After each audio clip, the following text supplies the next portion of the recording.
today is Lyubim, and his story reads like a masterclass in resilience and purpose. He's a 5-time first-generator immigrant, a Winter Olympian, an NYU Stern graduate, a 9/11 survivor, and the founder of Wings4Heroes.org, an organization helping amputee veterans rediscover purpose and joy through flight. Lyubim's journey has taken him from Wall Street to Warzones, from co-authoring a bestseller with Steve Forbes to speaking at the United Nations with Brian Tracy. He's led companies through crisis, served in silence, and lived a life where promises, not paychecks, guide the mission. Tonight, he's here to talk about what it really means to lead, to serve, and to keep a promise when the path forward is anything but clear. Please welcome Lyubim Kogan.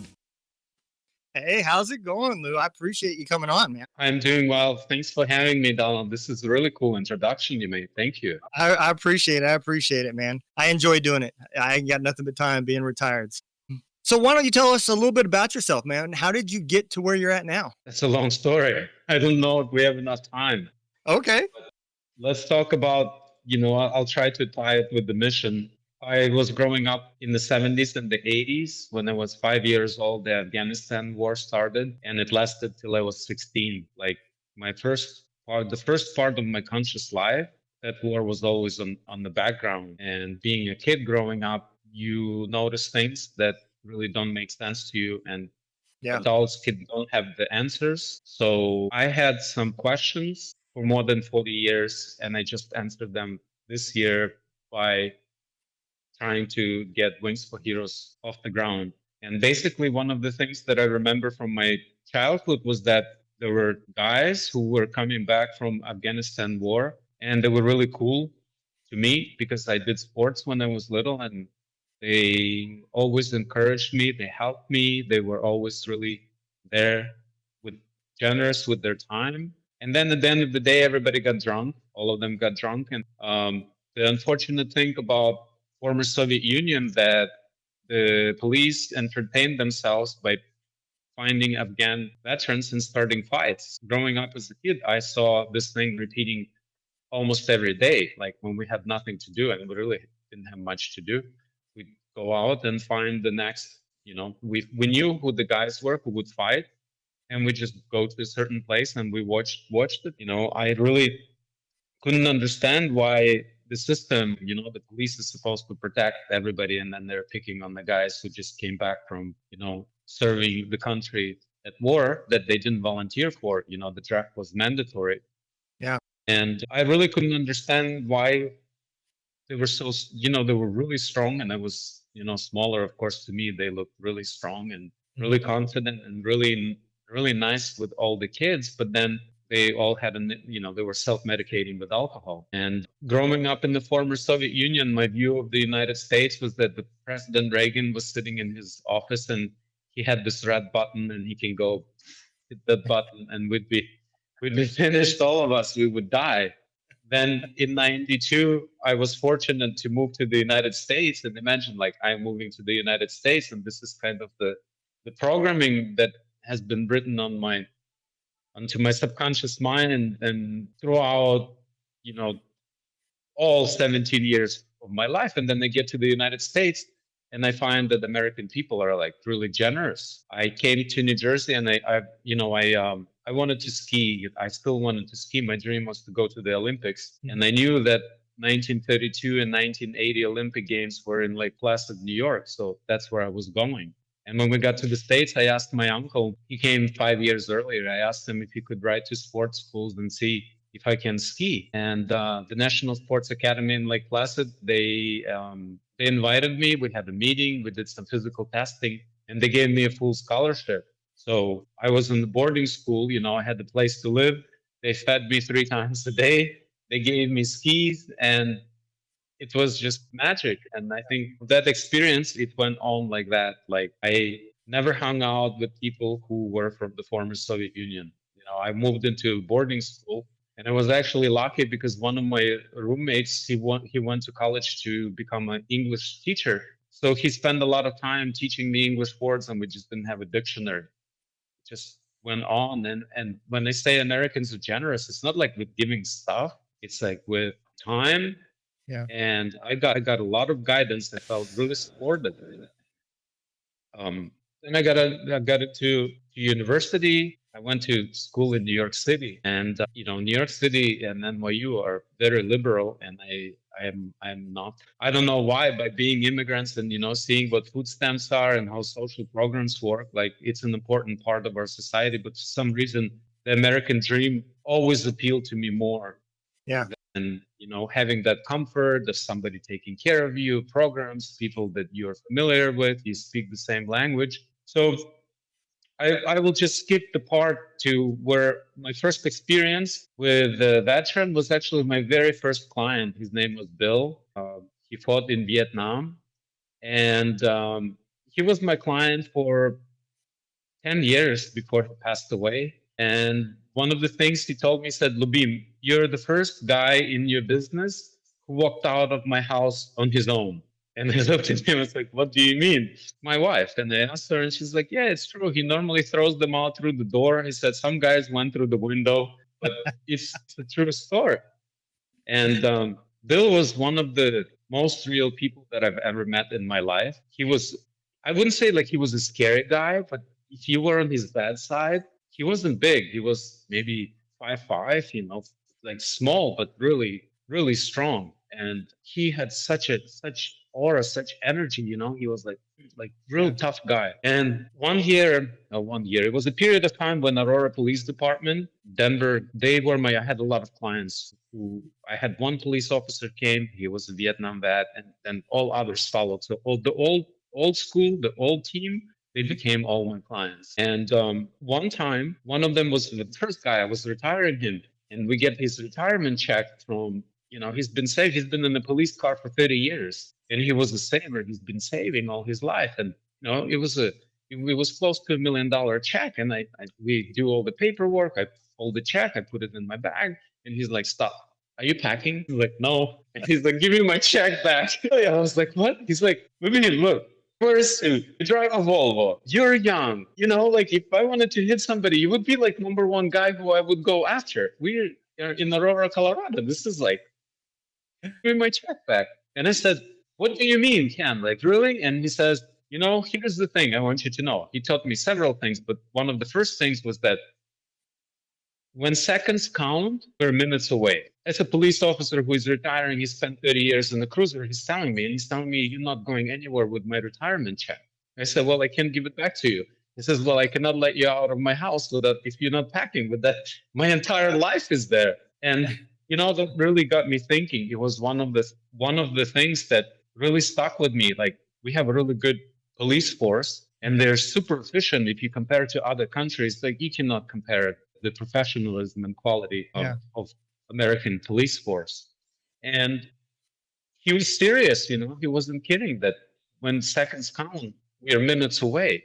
And then it was short period of time. I don't remember how long it went, but I was in the Equitable building in Denver, and that's the oldest building in the whole city. We're on the corner of 17th and South, and 17th Street is the business street, and 16th Street was the pedestrian mall. So I'm saying we are right in the middle in downtown, in the nicest area. And one of the tenants in our building, he came to work early, and he parked across the street. And when he was crossing, somebody asked him for something, and he said no, and he got stabbed to death right in front of our windows. Wow. So I put the two together, and I was like, wow, I parked in the same place. I knew the guy. It was just really like an eye opener. So I called Bill and I said, hey, Bill, can you teach me about weapons? He's like, sure, come on over. So I came over to his house. He had a Toyota pickup truck.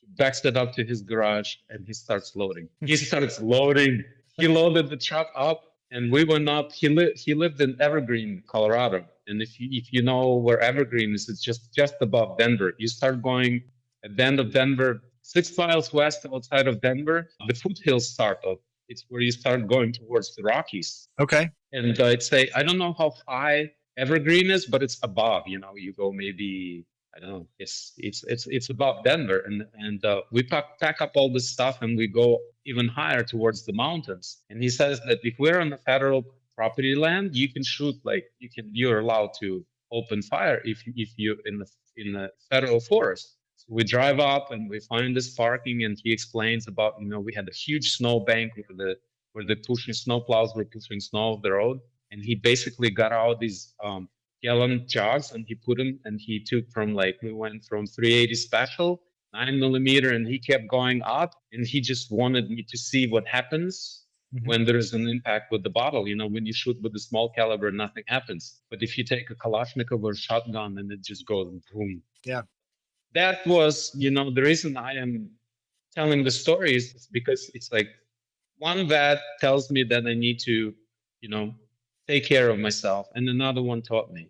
And I spent so much time with Bill that, I saw he had some issues, but then one day he went for his annual checkup at the VA, and he found a doctor who told him, look, you got to tell me what's going on in your head.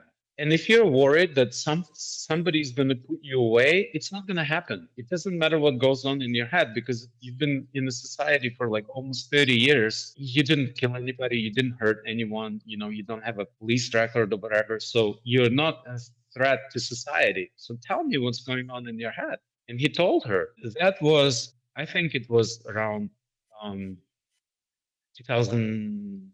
2009, 2011. And we had a huge uprising that there were a lot of veterans coming back from Iraq and Afghanistan. And they were not getting any help. And there were a lot of issues with PTSD and a lot of issues where, our society got to see what really goes on, because a lot of guys and girls couldn't handle it. And there was a huge uprising. People were complaining, what our government does. They just started hustling, and they passed a lot of bills, and Bill was lucky to be near the passage of that bill. So they gave him disability all the way back to where he came back from service. They gave him a pension that lasted for 10 years after his death to his wife. That's he awesome. really got compensated.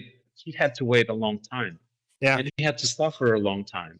And one time I found out firsthand when you work with somebody for a long time, I always would go and visit my clients. Nobody liked driving downtown, so I would go and see them at their home. And I came, and his wife told me that he's in the garage, just go there. And I know where the garage is, so I walk in the garage, I walk through the garage, and I walked up behind him. And before I called his name, he heard somebody behind, and I saw a gun pointed at me, and I was freaking out. He's so being. And then he put it down. He's like, man, don't you ever sneak up on me like that. So he was deeply in his thought, and he heard the noise, and he did what he always did. He had guns everywhere. Yeah. Because when he passed away, she asked me, to unpack his garage, man. He was ready. We had, I don't know what you call those boxes that you pack with bullets. It was the walls were stocked with it, and that's what I say. He was one of the most real guys that I've ever met. That was the reality. I personally know one person for more than 10 years who went to Vietnam, and he didn't get care for almost 30 years. Yeah. And then I'll just fast forward it to this year. One of my big dreams was to go to business school in New York City, and then to work in the World Trade Center, because those buildings to me represented the success of all the most successful people that walk this planet. They created those buildings, and those buildings were a symbol. I really, wanted to work in the World Trade Center, and I got to work in the World Trade Center, and I left New York after September 11th. And I've been back there a few times, but I've never gone back to the site. And this winter, I wanted to go around the world and see how societies keep promises that they made to our veterans. I really needed to see for myself. It's one thing that you read on the internet. It's a very different thing when you go to a country and you start researching a topic. By mistake, I took the wrong train from New Jersey, and I ended up at the World Trade Center. This September, it will be 25 years. And when I walked outside and I saw that there were no buildings, and I saw the Engine 10, which is the closest fire station to the World Trade Center, time didn't pass. Yeah. And when I feel I had a traumatic experience 25 years ago, right? And it came back to me in a flash. It was one time. I cannot even imagine what's happening in the mind of a man or a woman who had to go through that experience over and over and over, and knowing that people die, people get injured, people losing body parts, Yeah. but you have to do it. So what I am doing, I think I see myself, I create something for amputee veterans, and now we have deaf veterans because we had one amputee who asked if he can bring partially deaf. He was deaf on one ear. He had a hand grenade explode next to him, so they had to stitch his ear. Like, he doesn't have an opening. It's just like it's stitched together. Yeah. And basically, what idea started with amputees, but it doesn't matter. Like, I understand that psychological issues are more painful than physical, because I know the guys who had amputations, they have pains. Sometimes they have phantom pains, like it comes on where a leg used to be, and they feel, it's some of them feeling it a lot. But then if you think about like the pain that people go through when it's in their mind and they can't even express it, that's a totally different situation. And the reason I started Wings for Heroes is because I'm a paragliding pilot. That's my thing. I love flying paragliders. Paraglider is this little plastic bag above your head. It has little string, and you're sitting in a backpack. There is no fuselage. There's nothing. It's just free flying. You're not protected. You're in open air. Like, your introduction showed you're thousands of feet above the ground. And I remember flying my first flight. It scared me so much. I thought I was gonna die. Like, I said goodbye to my dad in the air. I said goodbye to my brother, and then I was like, "Stop, man. We will land." Even though I don't know that guy behind me, I just met him. I think we will land. We land, and I am like this. Well, let me just say this: my sport, I was a professional skier. I ski jump. That's 60 miles an hour head forward, okay? Yeah. And I thought of myself that I'm relatively brave, but here I land and I'm like this. Like, my mind is clear. I know it's safe. I'm on the ground, but my hands are going like this. And I realized, like, when it stopped, that I want to learn this, and not just to fly by myself, but I want to share that experience with other people, because it must be amazing for the guy behind to go through that every time when somebody goes for the first time. Yeah. I wanted to do that. So the story continues is that it took me 6 years to learn to fly, but at that time I was in Ukraine, and I had a lot of goals when I came to America in '92, and I accumulated more on the way. And in 2015, I kind of checked off everything off my box, and I was back in Ukraine, and I actually had the opportunity to come back as an American. I was born in that place, but I have nothing. My dad lived and worked in Kiev. But other than that, I don't speak the language. I do not assimilate with the culture and the mentality. I consider myself an American. I realized how important the United States Constitution is when I was getting the award for the book that I co-authored with Steve Forbes. And it was in Hollywood, and, they do like pretty lights, red carpets, all this stuff. Yeah. Walk off once you get the award. They have several people who are interviewing you. And at that moment, I realized if it wasn't for the First Amendment, first of all, I would not be in the United States, because, freedom of speech, freedom of religion, this is what we didn't have in the Soviet Union. And that's how I qualified to come to the United States. I actually had a religious asylum, even though I was not a religious person. The United States granted me an asylum. We came to the United States, and I think that having that chance was like, was a gift. Like, I said yes, and then I realized that I am going to work in the country that is actively at war, and that war is escalating. And even though you don't really see it when you're working on the west side, when they're fighting on the east side, we were a nationwide infrastructure company, so I had to go east and I had to go south. And one time we were at the gas station, one of our gas stations by the highway, and I see this double amputee in his wheelchair. He's rolling out from our gas station and he's going towards the highway. And there's no pedestrian way. You cannot walk. There's no walkway. It's just highway and dirt on the side. And I'm thinking, where's this guy going? And, he rolls on, and I get busy. But then, like 20 minutes later, a huge storm came. And I got one of our drivers. We got a pickup truck, and they said we're going in the direction where the guy went, because maybe 10 minutes drive between the exits, if you're in the car. So we find him on the side of the road, and he's all splashed in mud from the trucks, and he's wet. And We get his chair, we put it in the back of the truck, and we put him inside.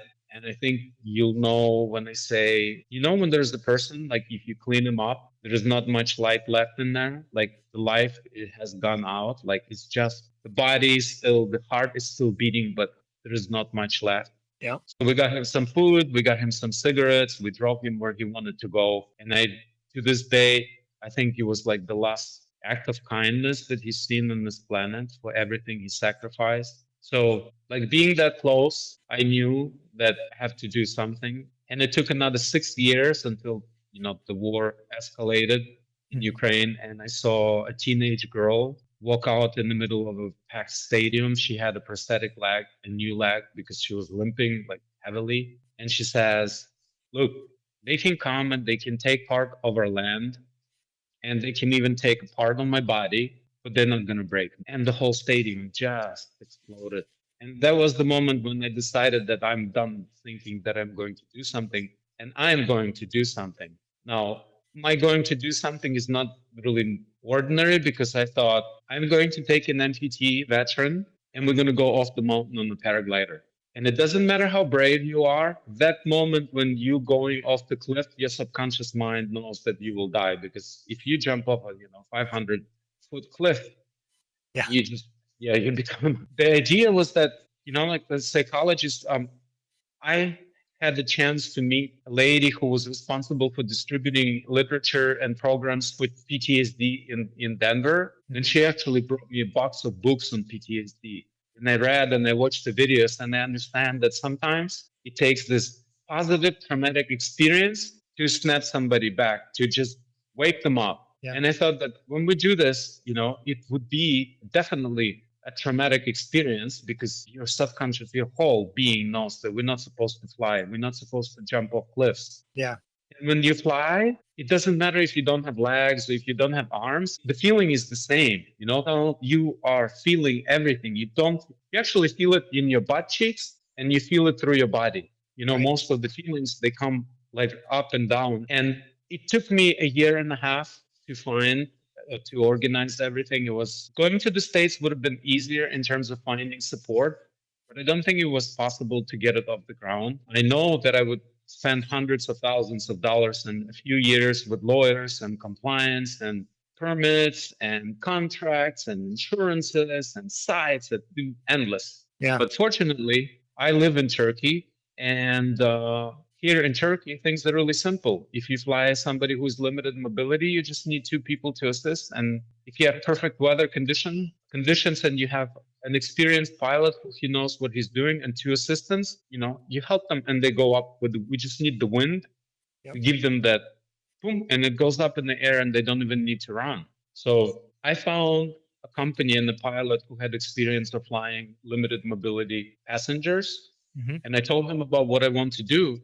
And he said, "I don't have a flying chair yet." And he said, "It's okay. We'll pick good weather. We get good assistance. We've done more than 50 flights like this. We'll go without the chair." And I said, "Okay."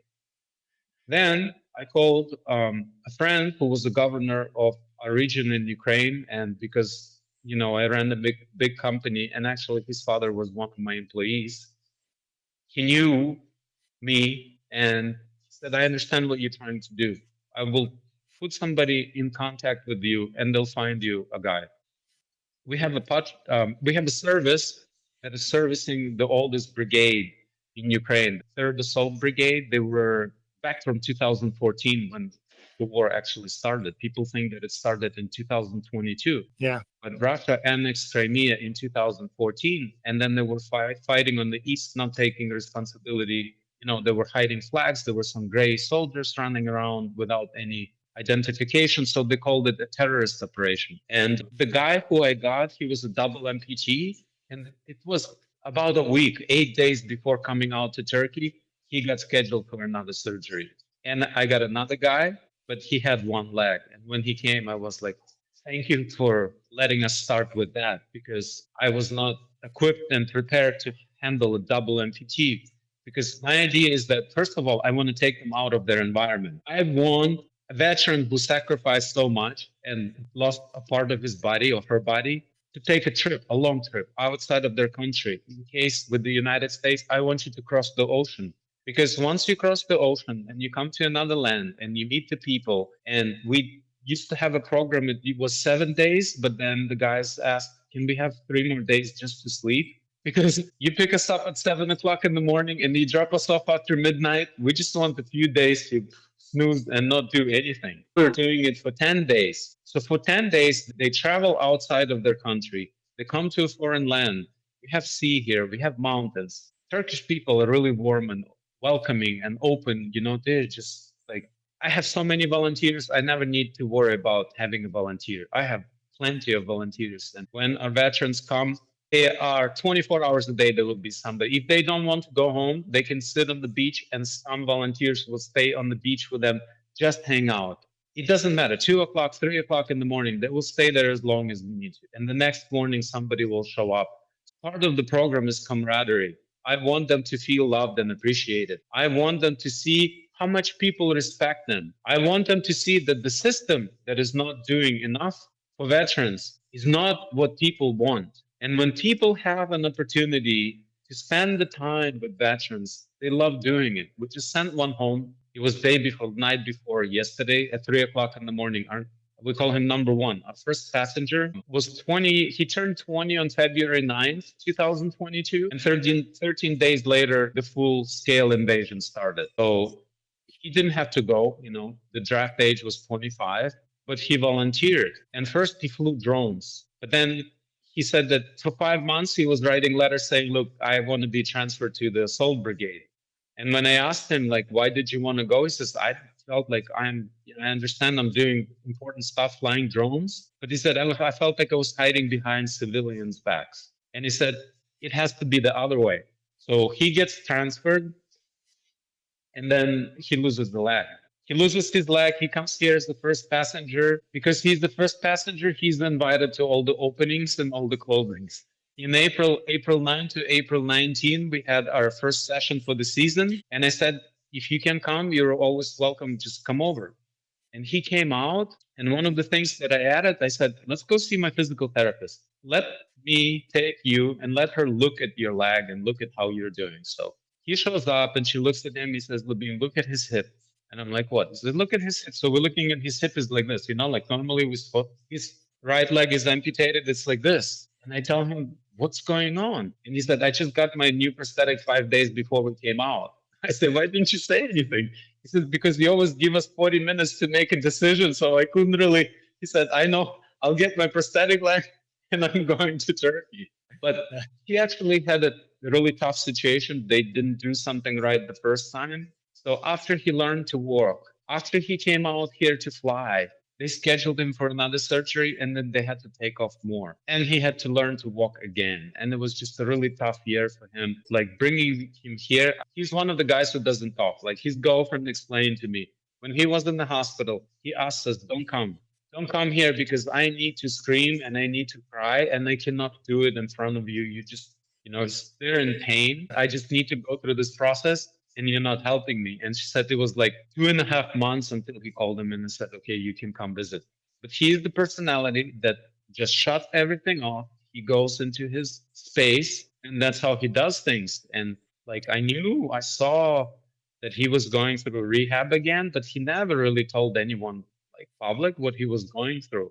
And I found that out only after he came. So I take him to my physical therapist. She says, okay, his prosthetic leg is too long. And oh, by the way, he has huge problems with his only leg because he's always standing and putting pressure on one leg. His muscles are getting shorter.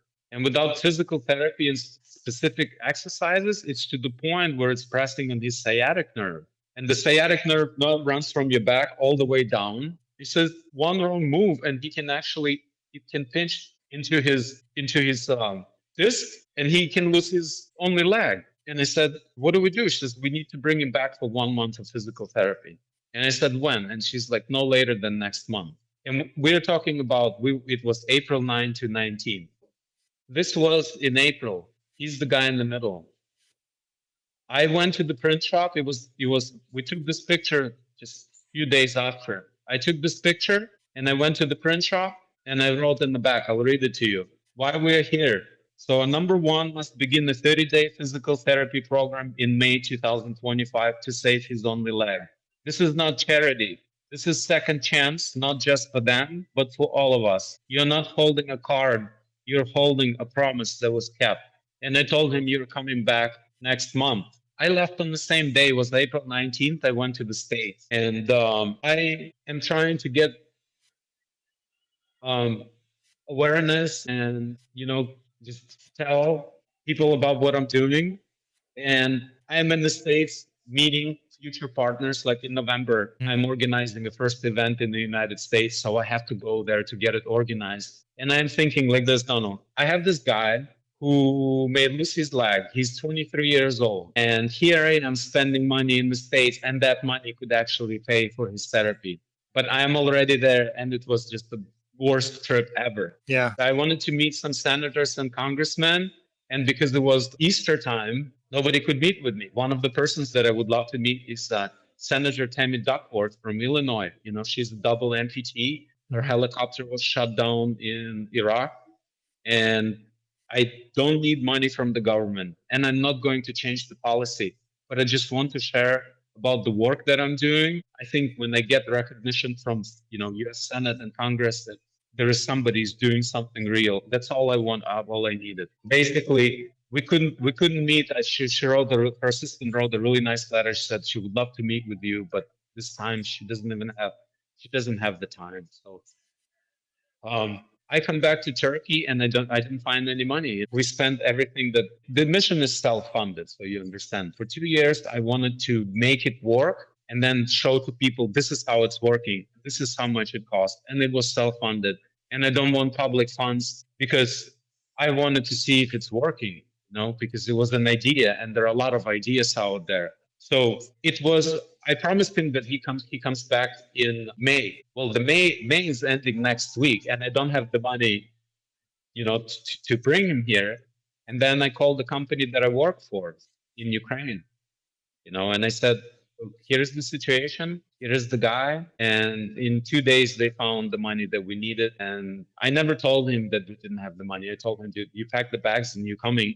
And it was like this. It was Saturday. I called him. I said, on Wednesday morning, you're flying from Budapest. He had 1 day to get packed, 1 day to get to the border. And then from the border, we organize everything. We drive. We have somebody who drives them from Ukraine. Airspace is closed. So he needs to get into the European Union. We get him to the border, and then I have somebody who drives them to the airport, puts them on the plane, and they meet them here. And basically, we just sent him home. I just sent him home. It's been an incredible month. I schedule everything. I drive him. I went to all the, he had swimming coach. He had Pilates coach. We had acupuncture. We had massage. We had days when he didn't have physical therapy. I was doing physical therapy with him because on the amputated leg, somebody needs to hold the rubbers. We just did with rubber bands down, sideways. So I am going through this process to see what they need. And even though they need a lot, they don't need really much. And I know why I ended up here in Turkey, because not just financially, financially it works out perfectly, but the way it works with volunteers and the culture and the sea and the mountains, it's a perfect setup. So the mission went next level. And I think now I can talk and I can show real numbers. Yeah. It cost me $4,000 to have one guy for 1 month. We had 3 physical therapy sessions a week, and we had 3 swimming one-on-one. He started swimming really well. He would swim like this. No, and the coach said, look, if you come back, I will train you for Ironman. They have amputee Ironmans where they do half distance. He said, I will train you for free. So, this is when general public sees the strength and what they have inside, it's like they say yes to everything. The kid who came out here, he's like, yeah, let's do it. Let's do it. Let's do it. And I would have a concern. He's like, Lyubim, don't worry about it. Let's do it, man. And when he experienced something really cool, and I noticed it with other guys, they all say the same thing. They look at the beauty around and they say, I just want to live a little more. I just want to live a little more. I hope I answered your question, how I got here. This is how I got here. I kind of shortened it. Yeah. But you said a lot, and a few things I want to recap on, going all the way back to the beginning. is we felt the same way. We always thought the same thing, that there was a red button across the ocean, So we had the same fears. That wasn't just you guys. And as far as Afghanistan war goes, that's just a country that's been fighting for years. And, 60 years now. Yeah. I mean, it goes all the way back to Alexander the Great. Even more. Fought back then too. But, it is great to hear somebody that can speak and that can witness how things are overseas compared to the States, because Americans are very sheltered.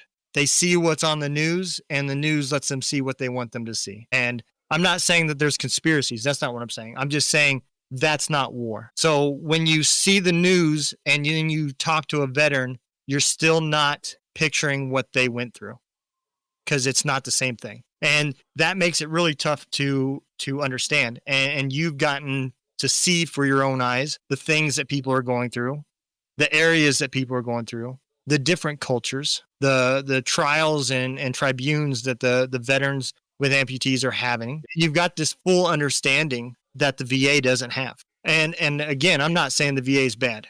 Compared to the help that the Vietnam era guys got, we've got it made. Back then they had nothing, no help, nothing. And it was sad. And they came a long ways. But the problem that you are talking about between PTSD and just the normal life problems of adjusting to being an amputee or disabled in some way, the nightmares that you go through, the depressions that you go through, these are too big of problems for the VA to try to handle alone. And if there was ever a way that they could work with the nonprofits like yourself and myself and a lot of these other groups, they could break these problems up and solve them a little bit better. Trying to be a one-stop shop where you're dealing with homelessness, PTSD, injuries, you're a master of none and a jack of all trades, so people fall through the cracks. So I'm glad that you recognize that and you found a problem that needs to be addressed, and you are making a difference in people's lives every day. And that is amazing. So my hat's off to what you're doing, and Thank you. It's no small feat. I know what it takes to run a nonprofit, and sleep is not the one thing you get. That's for sure. So I absolutely appreciate what you've done. And I will definitely make sure that we get the word and get you the exposure that you guys need out there. One thing that I wanted to just hear, don't think even I understand what you went through. Maybe it will take me a decade or a long time going through hundreds and thousands of people, but every day I'm learning something new. And one thing that I learned, so our number 2, he's deaf on one ear. I get a call from a hotel saying, I put him right across from me so I don't have to go far. I literally walk across the street and say, what's going on? And the receptionist says, there is shouting in the room. The neighbors complain, some room next to them complain. I went next to the door. I heard there's somebody shouting. And I said, look, I'm sorry. I will, talk to them. And I walk away. I call and I say, hey guys, what's going on? And we had one of our volunteers, my right here in Turkey, says, Lyubim, they're making food. There's no music. Nobody's talking loud. I am promising, I'm giving you my word. There is no party going on here. They're making tea and sandwiches, just talking. And I said, okay, just ask them to keep it down. And I hang up the phone and he writes me, man, everybody's feeling really bad, blah, blah, blah. And I am walking away and I'm thinking, he's deaf on one ear. If you're standing on his right side, you have to shout so he can hear you on the other side. So I turn around and I walk to the reception. Then I say, look, here's the situation. I forgot to tell you that one of the guys, he's deaf. He had a hand grenade exploded next to him. He cannot hear on one side. If people want him to hear, they have to shout so he can hear. And the guy goes, I'm so sorry. Why didn't you tell me? If you told me, I would have explained. I'm going to the next room. I will tell them. I'm so sorry. Tell the guys. I'm going to apologize. It is just a normal situation. Yeah. That people are talking, right?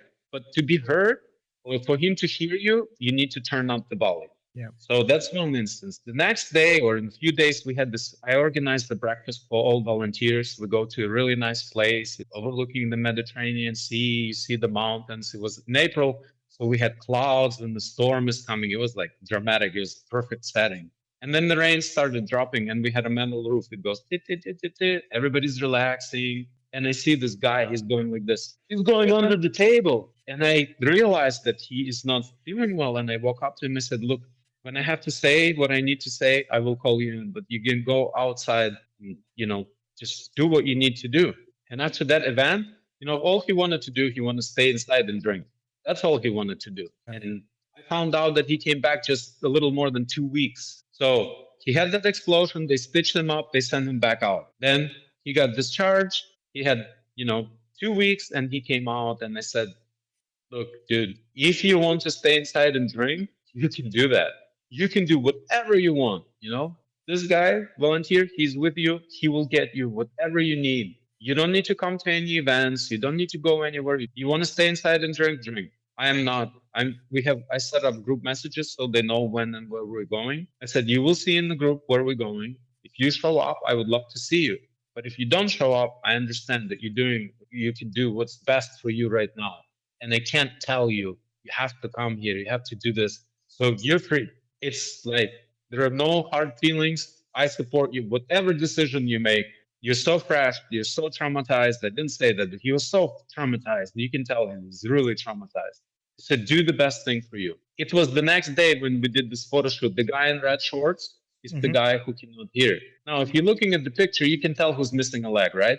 And you can understand that he's going through some difficulties. And if he's struggling, you will run and help him. But the guy in the red shorts, if he's wearing sunglasses, you cannot tell that he's suffering. You cannot tell. It's the only time that I hired somebody to do the photo shoot, because I really knew that we needed some professional photos taken, because, what I'm doing is not good enough to put on the poster. And he came that day, we got this shot, and then he came to almost every single event. He missed just a few when he wasn't feeling well. That's good. One of the events we organized was going to a village, and it's a very good friend. It's, my left hand, so right hand, left hand. He's a really cool guy. He's a veteran himself. He was a commando. He also volunteered, and he was a commando in Turkish army. And he invited us to his village, to his home. His wife made traditional, she rolled out the Turkish bread, and it was just a beautiful day. It's a small place overlooking mountains and a huge reservoir.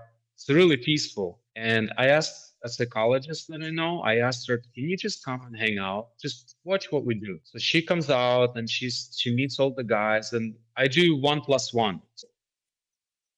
If I bring an amputee, they will need special care. And I need to hire caregivers, 2, 3, I don't know how many. So I figured out if I bring a spouse or a family member, they know what to do.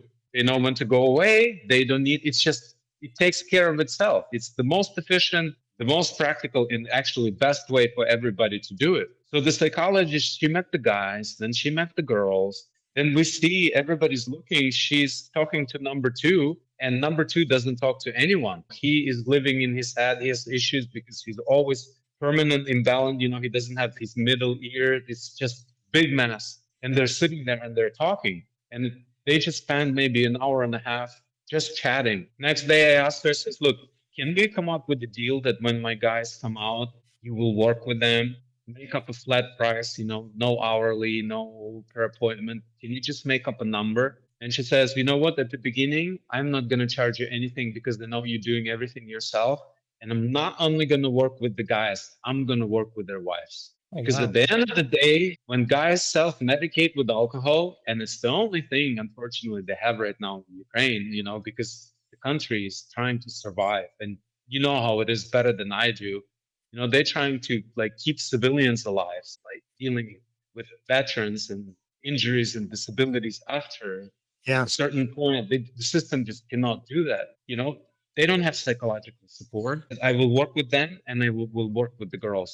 And she is still one of the girls, is her ongoing client. They're working all the time. So he came here for a month. The guy came to rehab his leg. It's actually his girlfriend who is talking to the psychologist. So, Donald, I saw what they needed. And because I am not in the States and people here have a little more time, in the States, we don't have much free time. There's so much demand. When I worked, you could come to me and say, Lyubim, can you volunteer for an hour or two? I would be like, I'm sorry, it would be next year. But Can you write me a check? Yes, sir, I'll write you a check, but I cannot give you my time. Here, people cannot write you a check, but they have time. And it actually worked out so well. Like the first time we were doing physical therapy, she says, no, I'm not taking any money. I'm just really curious. I want to see. And she says, we need to work on the amputated leg because they're letting that, is just dying off. We need to concentrate on that. So we are moving along. And now I have a team. I have an Olympic coach, swimming coach, who can get this guy. And if he wants to be an Ironman, he can be the Ironman. Yeah. And I never thought about that when I started. Donald was like, let's just take them out of their environment. We'll show them some R&R, and then we go paragliding, and boom, it's fixed. No, that was just the beginning. And now I'm thinking, I need to find a way so we can have the apartment that I rented for a month. It should be there a year round. And we're talking about funny money. Here is $1,000 for a month for an apartment. So for 12 grand, I can have 2 people living here rehabbing all the time. They'll have a place to live. And then, it has to be all the time. Yeah. Because if you look at Ukraine alone, they had over 50,000 amputees last summer. Yeah. Yeah. I've been kind of following, just as a veteran. And one thing that this show has taught me, and it blew my mind. I had a guest come on my show from England, from the UK. And he was a veteran. He was in the army over there. And he served in a lot of the same places I did. Didn't know him, but we came on the show just to tell stories about the difference between their military and my military. And it ended just blowing my mind because he said, I have a podcast too. He said, but it's a different podcast. It's all about mental health. And I said, you have a mental health podcast? He said, yeah. He said, we've just got too many soldiers that are killing themselves. And it just blew my mind because I thought that was an American soldier problem. I didn't realize that was a worldwide. And yes. And I think it's when you open your eyes like that, it made me ask a question that, I don't know the answer to, but I suspect. And I wonder if the people I was fighting against feel the same way. Are they traumatized? Are they going through PTSD? And do they have their problems? And I agree. I think that is the answer. They do. And it's unfortunate because nobody that was on that ground decided that we wanted to fight. It was all by people that wasn't on the ground that decided we wanted. And it's frustrating. That's my mission now, is to prevent soldiers from having to, I did 68 months between Bosnia, Iraq, and Afghanistan. That was 20% of my career was spent fighting for my life. And I say fighting for my life because I don't consider it fighting for my country. When I was over there, maybe I was over there because I felt patriotic. But at the end of the rounds of fighting, I just wanted to go home. And so I think it's important that people understand that we're all human, and PTSD is a human problem, not a soldier problem. It is the side effect of trauma. It doesn't matter your race, your country, your beliefs. It's not prejudice. It will attack everybody. And it doesn't matter if you went to war or not. It doesn't matter if you were, people have go through traumatic situations in the normal life and they have PTSD from, if somebody scares you, you have PTSD. Yeah. I've had several female soldiers and non-soldiers that have came on my show from, rape attacks and sexual assaults and stuff like that. And they all have PTSD too. Whether they served or didn't serve, it didn't matter. It wasn't that they're PTSD. And maybe the triggers are a little bit different. A soldier, maybe a loud noise scares them to where, maybe just being around a man or something may trigger that. But the symptoms are still the same. The night terrors are still the same. So it is important that people understand that. And again, the mental aspect, like you said, you can't see it. And an amputee not only has those mental aspects, but every time they look in the mirror, they look down or they go to do something, they have a reminder to them of what they're seeing and what happened to them. So I think that makes it harder. And I think it's important that people take the time to understand that. I wrote a book called Echoes of War, The Silent Transition of a Soldier. And I wrote it for my kids and my wife, because every time I came back from a deployment, I told them, no big deal. It was good. No problems. I never told them the truth. When I had nightmares and my wife would ask me what's wrong, I said, it's just a bad dream. Well, what was it? I don't remember. And I'd lie to my wife that I don't know what it is. But then when I started going through depression and thinking about suicide and everything else, one of the things I was mad about was nobody understood what I was going through. Yeah. But how can they? I didn't tell them. I made that choice not to tell anybody what I was going through. And then I was mad at my own family. And it caused me to do things that I've regretted for a long time. I wrote that book for my wife and kids to tell them my story. And my daughters asked me to publish it. And I've had a lot of spouses reach back out to me and say, I now understand. I get it. That's a big part of what you're doing with having people that are working with the spouses as well as the veterans, because I guarantee you those are similar problems as well. Warriors over there in any other country probably don't go home and talk about it. No. And so it's important that the spouses are learning as well. Just to give you specific, we flew number one on June 18th of last year. He just started talking to me when he saw me showing up. I was his chauffeur and physical therapy partner for 1 month, every single day. I have to keep the mission going. If I'm not doing podcasts, I'm with him. And I think he started trusting in me, that it's not some kind of PR campaign, that I really care about him. And I noticed that every single time I called him, like my podcasts or, me being a guest, that's my main way of raising awareness. There are different times, but every time I messaged, like I said, look, I'm done. I'm coming in like 20 minutes or whatever. Do you need anything? Like he was really waiting for me to come. It was really important for him to see that I show up. Yeah. And after I kept showing up with my schedule is super loaded, like he said, when you're non-for-profit or mission, you work 24 hours a day. That's 20-hour days is a normal thing. Yep. And he waited, and I didn't skip one time. There was one Saturday where I said, we're taking a day off because tomorrow he actually got on the bike. He rode his bike first time here, and I got the video. I showed up when he took a bike from one of the volunteers, and the volunteer said, well, with Lyubim, you cannot go without the helmet. And so give me the helmet. And then I show up, and I followed him with the phone, and we have the conversation. He's like, this is the first time on the bike. And I'm saying, in your life? He says, no, since the amputation. So after a week, he got really strong, and we actually did a bike ride around our city. Yeah. That's awesome. Really cool, actually. That video is on our site. If you go to wingsforheroes.org, scroll down to the bottom of the page, it should be at the very top because it's the last video that I posted. Okay. So what I'm saying is that you probably would be in a good position to answer it, but you think that people will not understand you and they don't know what you went through. So there's a wall. You put a wall in between, and we have to get through the wall. There is no manual how to get through the wall. Yeah. So would you agree that there is between a veteran and a civilian, there's an imaginary wall that is placed there? Sometimes it could be placed by society. There are walls. But I'm saying because maybe you feel that how can they understand me? I'm not even going to talk to them. So here are my people. They understand me. We're the same. And here are not my people. So even somebody tries to cross like Lyubim, when they try to build a bridge, there is a lot of apprehension, like, why would you do something like that?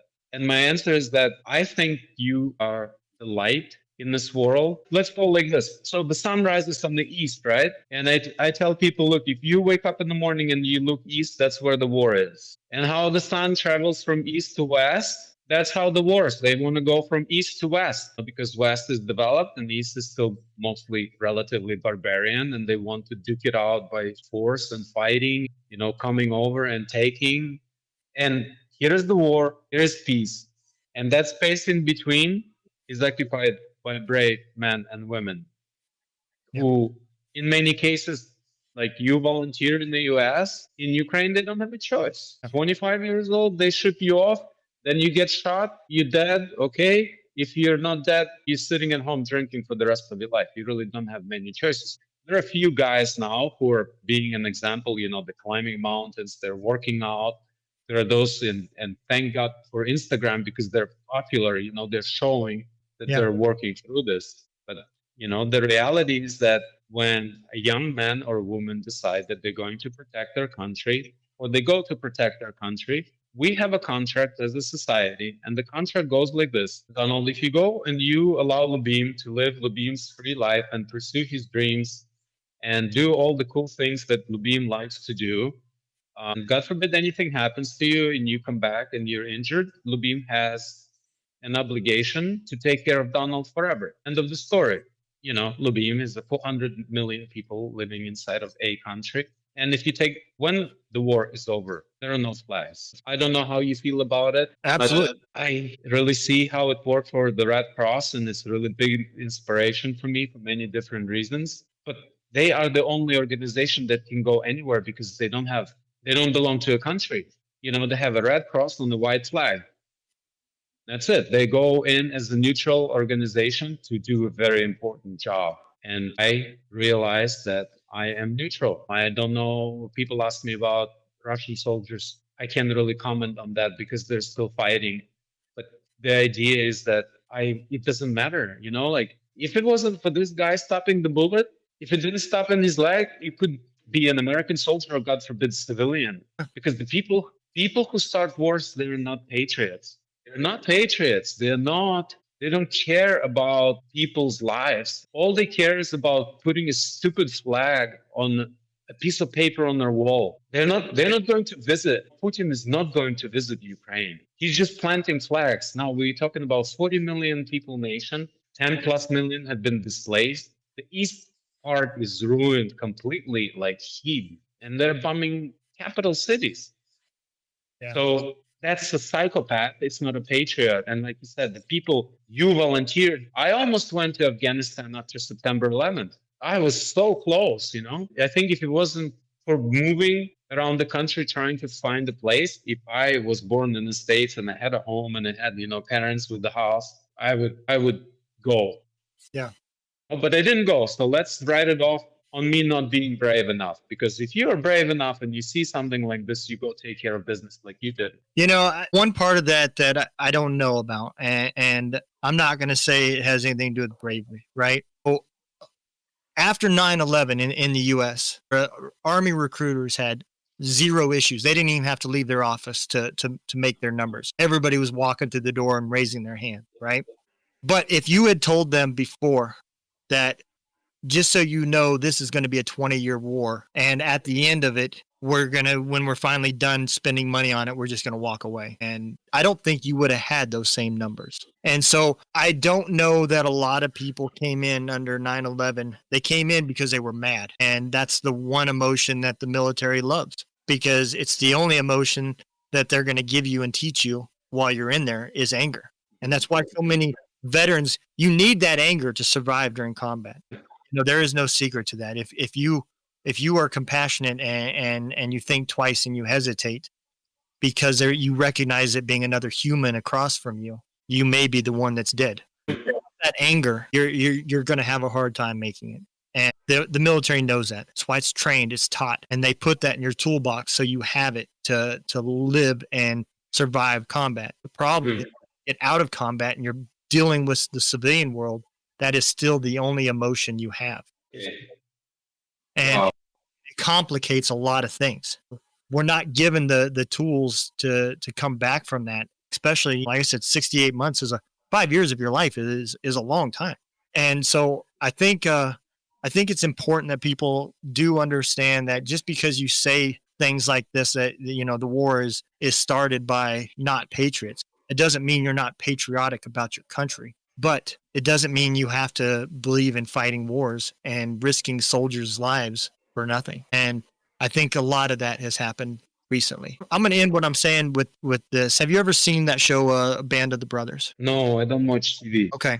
It's more of a documentary about World War II, right? Okay. And there's an interview at the beginning of each episode with actual World War II veterans. And one of them, you know, they asked him, they said, why do you have PTSD? And he says, no. And he said, nobody from World War II has PTSD. Well, we know that's not true. But he said, yeah, you may have some bad dreams. You may have some bad days when you come back. But that, and they asked him, they said, well, then why is it that everybody nowadays has PTSD? And he said, you have PTSD because you're fighting wars that aren't worth fighting. He said, World War II was the last war that was ever worth fighting. Now, I'm speaking from the United States side. You know, Ukraine is in a different situation right now because of being invaded and so forth. But, you know, it does make sense. Since World War II, we have fought government wars.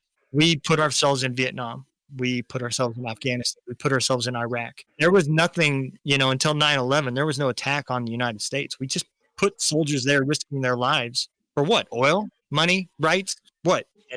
And that's the part that angers me because a lot of this could have been prevented. Yeah, So, it's absolutely the truth. So there's a lot of interest, live in many different countries. And by doing my research this year and seeing how different societies treat veterans and how programs work or don't work, it's just basically, the idea is, like you said, it's not only the Americans who are protected and live in the bubble, it's out of sight, out of mind everywhere, including Ukraine. yeah. And I'm saying including Ukraine is because the country that is actively defending itself, and these guys and girls are coming back every single day. There are double amputee women, and there are so many of them, thousands in Ukraine. Just insane numbers. But even some people find a way to look away. And one thing that I found out, Donald, I think the largest threat that is facing Western society is apathy. I would agree. Our ability to look away, when the guy without a leg is struggling, or even an old lady drops the oranges or apples and everybody's busy. I say this all the time because it is so true. Americans are very empathetic to causes, right? But they're also the same people that will look at a guy holding a sign on the side of the road that says homeless, Vietnam veteran, please help, or something like that. And they will look at him and tell him to go get a job instead of feeling that same empathy. But they'll see a cause on TV and gladly open up their checkbook and send money to a cause that they're not physically a part of or see when there's be on TV. Yeah. It should be on TV. It's so true, and it just blows my mind, that we can walk past a homeless person. I don't care if you're a veteran or not. That's not the point. In a country as great as America, why do we have homeless people? That's the part that really just you ask yourself, and it's like, isn't this something? This seems like it could be something that could be fixed. But we do this, just like you said, and San Francisco was a prime example. They had the leader from China come over and they relocated all the homeless people to a different area. And then the governor said, when you have guests, you clean your house. Like they were, in the streets, and it's just so frustrating. If people could just put the politics aside and just realize that these people are human beings, not dust in the corner, That's one thing that I wanted to do. I want the society to see that they're human beings and they're, in many ways, they're better human beings than I have two hands, I have two legs. Me too. And I have some kind of problems, right?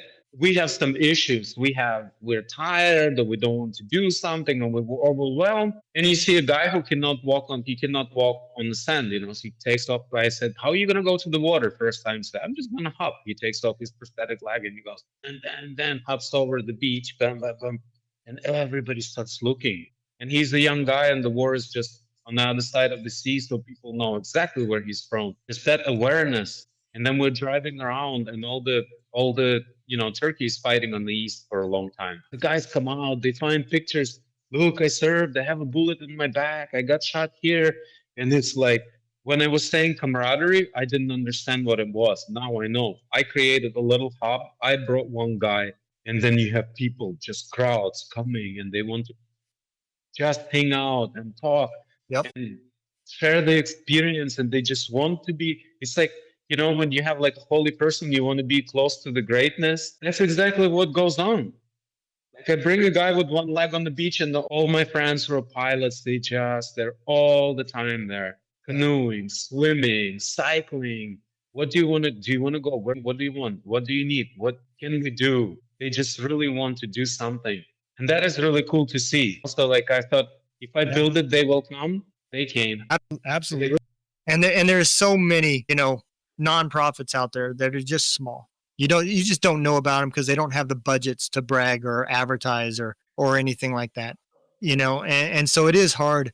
The podcasting world is amazing for that reason. It's a free place for nonprofits to share the services and maybe the people that need those services. You don't never know. There may be an amputee listening to my show that wants to know, how can I be a part of this? How can we? Yeah, go Wings for Heroes. Absolutely. Well, we're at the top of the hour here. I'm going to bring you forward and give you my camera, boy. I don't know why my camera keeps messing up, But I'll bring you forward and give you the opportunity to tell everybody how they can find more about you and give you some last words for our guests. Finding me is really simple. wingsforheroes.org. I see it on my screen. I hope you can see it on your screen. What I try to do is I put together a website where I told you what I'm going to do. And then when I did it in April, I rewrote it, and it's kind of we're on the next stage. And now with having one veteran amputee rehabilitating here for 1 month, I actually have a really awesome program, which is like a lot better than I could have invented on my own. I basically watched closely at what they need and then kind of organized it all. And, I think my next step is going to the United States. In November, I will be in San Diego.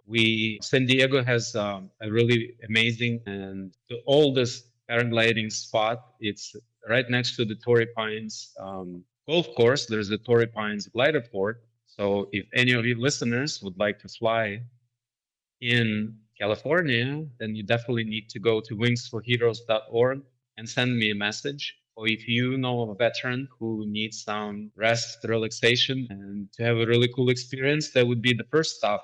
And the next stop, I will take American veterans and I will bring them across the ocean because I want them to know that they can do a lot more than people who have 2 hands and 2 legs can do. Because when you show up and you show people how strong you are, you just eliminate all their excuses. The biggest motivation for people is see an amputee living a normal life and really doing things that he or she enjoys. And I think that, by combining that trip, that experience, you'll know that you can do whatever you thought you may not be able to do anymore because you lost a leg or an arm or both. And the general public, the civilians, will see how awesome you are, and they will show you a lot of love. Because, like I said at the beginning, what the system is missing, people still have that. The people still care about you and people appreciate you. And I am trying to remove the walls, the walls that exist between the civilians and the veterans. And there shouldn't be any walls because we really appreciate everything that you've done. And I'm speaking for the whole society because I think that scale is not balanced in our favor. Promises that were made to you that are not kept, and Wings for Heroes is just one guy trying to, balance that scale, and hopefully I can fly 50,000 people. That's my goal. So that is awesome, man. And that is a huge goal. I would love to see you accomplish it. I think that's amazing. A lot of people just don't understand that those days that they're there, their minds are not on the trauma. They're learning skills, they're learning new people, and those become lifelines. When they're depressed, that's another phone number or person that they can call that they feel comfortable talking to. Mm-hmm. So that is awesome what you're doing. I'm going to go ahead and throw the outro video if you don't mind hanging around real quick. I appreciate you coming on, man, and I know. Thank you for having me. Are gonna love this opportunity. So I would not be surprised if you get people reaching out to you. So thank you for having this show, Donald. This is really important because, veterans need more voices, that talk about what you need, because you did your job. You're done. Now it's our turn. I agree. I agree. And I appreciate it. Thank you. And I hope you guys enjoyed the show. We will chat with y'all next time.